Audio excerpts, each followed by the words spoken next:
بسم اللہ الرحمن الرحیم۔ امام حسن مجتبیٰ علیہ السلام کی سیرت کا ایک اہم پہلو۔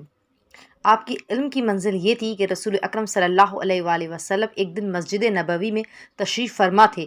ایک شخص مسجد میں داخل ہوا، کچھ مسائل رسول خدا صلی اللہ علیہ وآلہ وسلم سے پوچھے۔ رسول کے پاس امام حسن تشریف فرما تھے۔ رسول نے امام حسن علیہ السلام کی طرف متوجہ ہو کر فرمایا کہ اس سے پوچھا کہ وہ شخص امام کے سامنے بیٹھ گیا اور سوالات دریافت کرنے لگا۔ امام حسن علیہ السلام کم سنی میں عالم میں جواب دینے لگے۔ وہ شخص مطمئن ہو کر چلا گیا۔ اصحاب نے سوال کیا، یا رسول اللہ، یہ شخص کون تھا؟ اس شہر میں نیا معلوم ہوتا ہے۔ رسول خدا صلی اللہ علیہ وآلہ وسلم نے ارشاد فرمایا، یہ جناب خضر علیہ السلام ہیں۔ اکثر مسائل شرعیہ دریافت کرنے ہمارے پاس آتے ہیں۔ آج حسن مجتبیٰ علیہ السلام نے جوابات دیے ہیں۔ صلی اللہ علیہ محمد وآلہ محمد فعجل فرجہ۔